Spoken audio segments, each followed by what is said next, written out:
Here is a blue ink by Akkerman, Delft's Blue. Let's jump straight to the end with my opinion on this ink.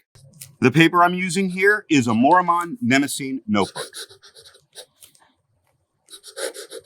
My experience with the wet fude of the Duke 209 was extremely different than the pens that I used for the writing sample.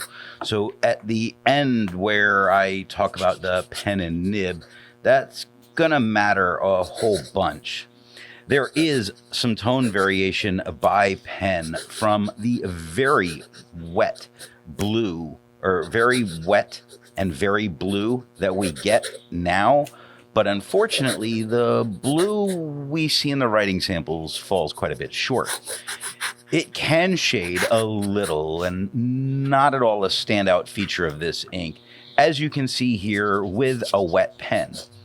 I do think it would be better if this blue were to, from this wet pen, my lord, words, could match the swatch better. It is so different, even from the wet pen, than it's, again, swatches lie, which is why I don't rely on them for color.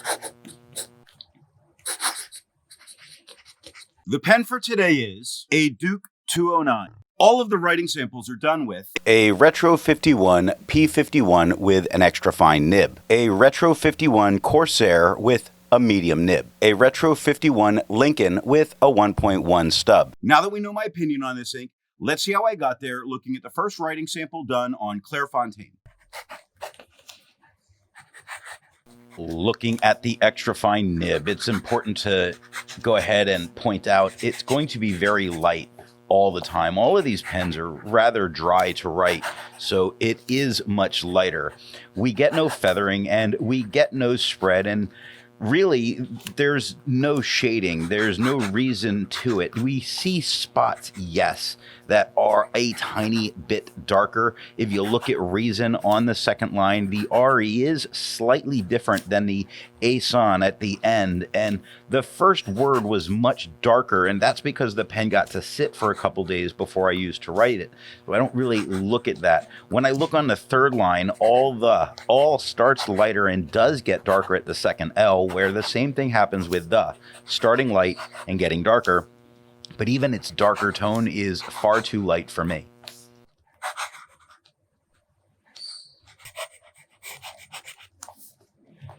Looking at the medium nib, it is the same tone as the extra fine, really light and disappointing from these very dry pens. We get no feathering and we get no spread. You could say there's some shading. It really kind of depends. Look at depend on the second line. Mostly one tone. It's the end of the D that does start to get a little bit darker. And I cannot help but point out there is a difference between when the pen was able to sit for a day and how quickly it normalizes to its lighter tone. Looking at I cannot help on the first line. If the whole thing wrote like I would be much happier, but you see all the way from I and through cannot, the lightening up, and same with help where it starts to get into its, I'm going to stay here, a light blue tone.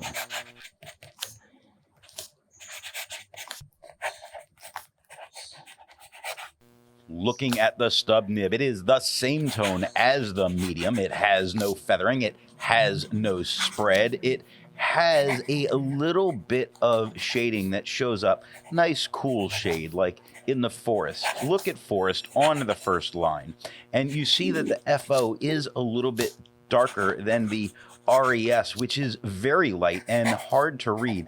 The T thankfully does darken up quite a bit. I'm not a fan of what I'm seeing from this drier pen. Looking at the back of the page, we get no bleeding and no ghosting. Like most inks, this one comes in a bottle. This is how the Pilot Custom 823 fits. And here is the Pelican M1000. Here is the ink level when you can no longer fill a Lamy Safari. There were approximately 5 milliliters of ink left. The next writing sample is done in a Portage Reporter's Notebook.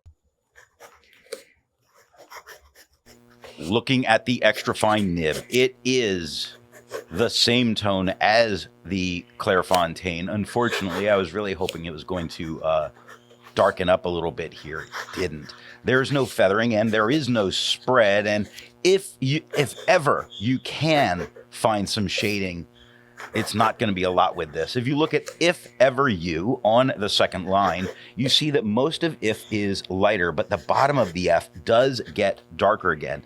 Ever is mostly light, and it's the R at the end that's darker. Same thing happens with you. Lighter word, but it's only the end of the U that darkens up some.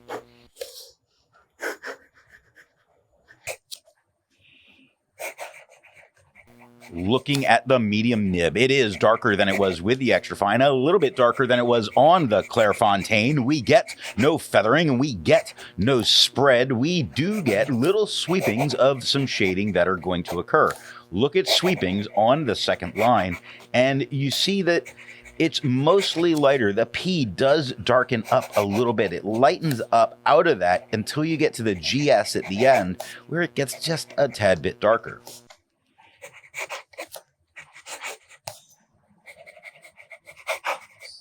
Looking at the stub nib, it is lighter than it was with the medium, the same tone as the Clairfontaine, the same tone as it was here with the extra fine. We get no feathering and we get no spread. This is no master of shading. Take a look at master of on the first line. You see that MAS is lighter, but the T does get quite a bit darker. Now that quite a bit darker, still not dark at all. The E lightens up and the end of the R starts to get a little bit darker again. Looking at the back of the page, we get no bleeding and no ghosting. There's a lot to learn by doing multiple chromatographies. The one on the left is immediately put into water for 10 to 15 seconds. The one on the right, marked with a D, is let dry for 10 minutes before putting it into water.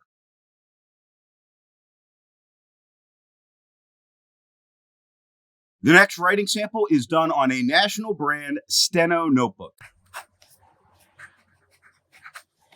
Looking at the extra fine nib, it is just as dark as it was on the Clairfontaine. A slight bit of a green lean to it going here, really a result of the paper, not something from the ink. It just means the ink itself is a little more translucent. We get no feathering and we get no spread. The adventure of looking for shading is just that, an adventure. Look at the adventure on the second line. The starts lighter at the T, darkens up at the he at the end. And adventure, while mostly lighter in tone, at the end of the R into the E, it does darken up a little bit.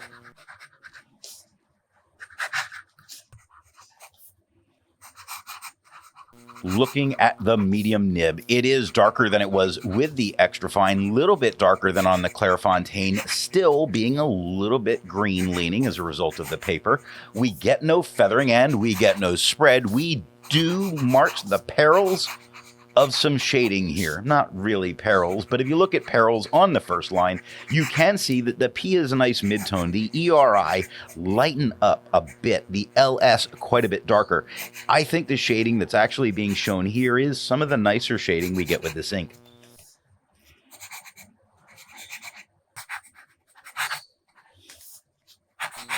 Looking at the stub nib, it is lighter than it was with the medium, just as dark as on the Clairfontaine. It is just like the extra fine here.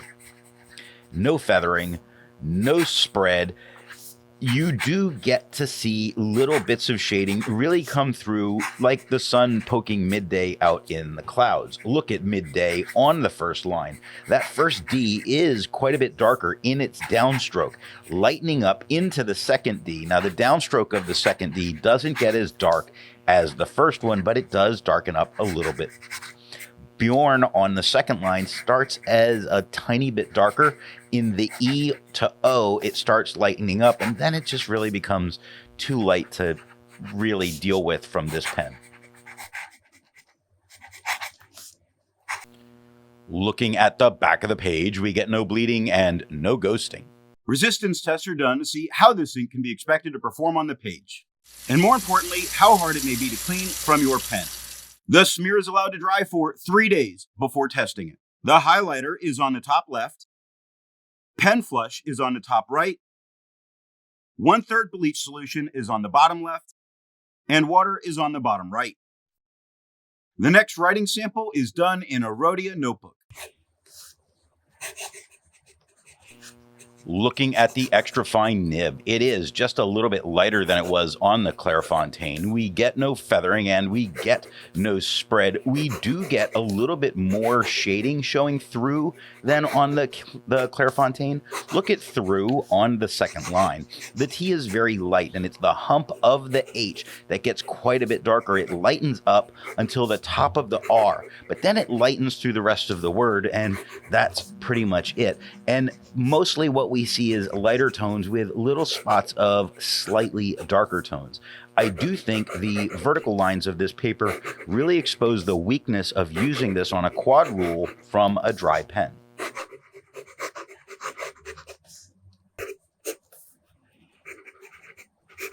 Looking at the medium nib, it is a little bit darker than it was with the extra fine, the same tone as the Clairfontaine. We get no feathering, we get no spread. We do get little bits of shading fenced in some areas. Look at fenced lands on the first line. The F is a bit darker than the EN, and the CE darken up a little bit, and the D lightens as it leaves land. Shows mostly what we really expect of this ink, which is a single light blue tone.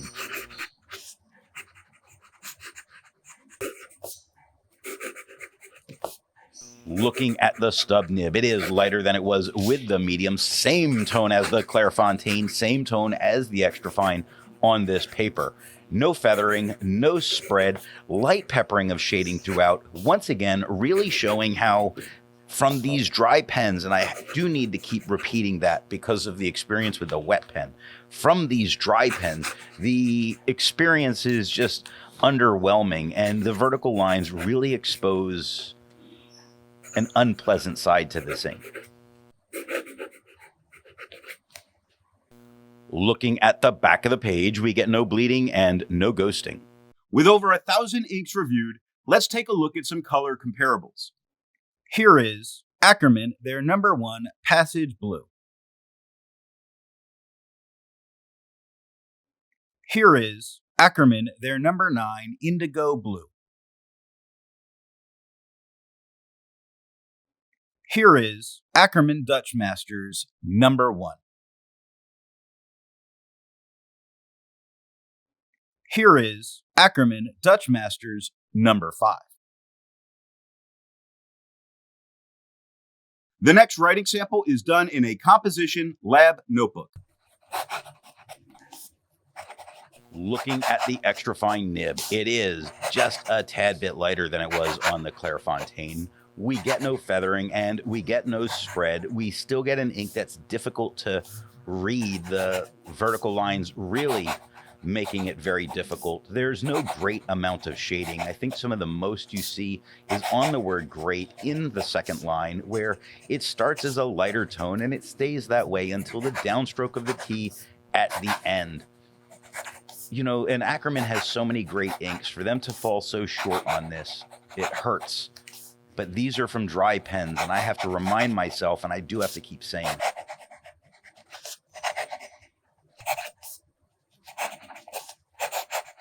Looking at the medium nib, it is a little bit darker than it was with the extra fine, a little bit lighter than it was on the Clairfontaine. We get no feathering and we get no spread. I do think the shading here that shows up is a little bit nicer. Look at had, still, had, there on the first line. Had starts as a nice midtone. The A lightens up. The D goes to a nice midtone. Still starts light. Top of the T gets darker, lightens up into the I. First L dark, second L light. Had from light to slightly darker at the D. So it shows it can do it. Just the drier pens are exposing this ink every weakness that it could have. It's almost unfair.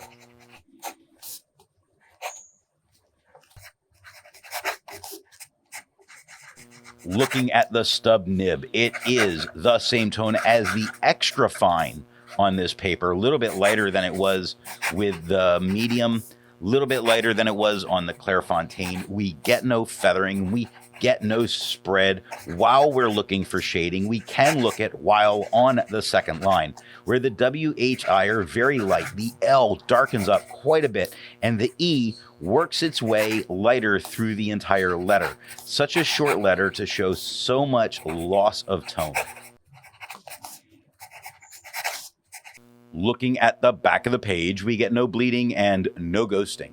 While it's nice to see ink in the same color family, I prefer to find an ink that complements its color on the page. Here is a pink ink by Akkerman, their number 20. Here is an orange ink by Akkerman, their number 16. Here is a magenta ink by Akkerman Dutch Masters number 6. Here is a yellow ink by Akkerman Dutch Masters number 3. The last writing sample is done on 20-pound copy paper. Looking at the extra fine nib, it is a tad bit darker than it was on the Clairfontaine. We do get some feathering. We do get some spread. None of this is an impassable issue dealing with this paper. In fact, the fact that this ink is generally lighter from these drier pens makes this a little bit nicer. And impassable, looking at shading, first line, you see that the IM is a little lighter than the PA. The S's lighten up a bit, and the able on the end does darken just a hair.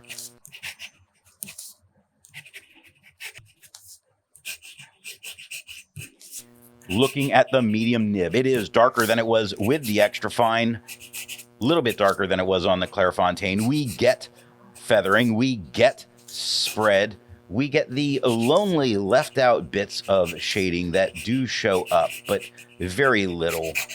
I mean, the on the first line, really the H is just a tad bit darker during the hump.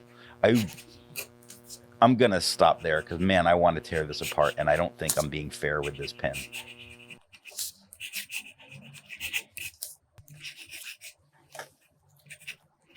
Looking at the stub nib, it is lighter than it was with the medium. It is the same tone as the Clairfontaine.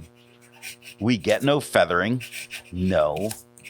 It's copy paper. So look at 2, and you see a ton of feathers. Look at the other side, north, every word, tons of feathers.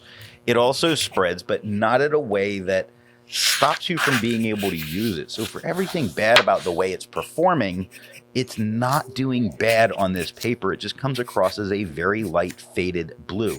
There are some moments of shading that do occur. They're very minimal and not particularly nice. Looking at the back of the page, you could probably write back here because the ghosting is incredibly minimal. Nothing bled through touching the page underneath. So what nib and pen do I think are going to give the best writing experience with this ink? The paper I'm using here is yellow Rhodia paper. In all 3 of the writing sample Retro 51s, the tone was the same, and they all did shade a little bit. If that was all that I saw of this, I would think the ink was really a lost cause. But the Duke 209 showed me that with a good wet nib, I believe of any size, you can get a very nice blue with some touches of shading. So I would have to go with a wet pen of any nib for a good usable blue.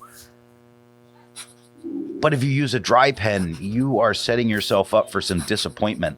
And I am so glad I used a very different pen as the pen of the day for this. I hope you got something out of this video, and I want to remind you that the best way you can support this or any channel is to let retailers know where you've heard of something if you were to go to buy.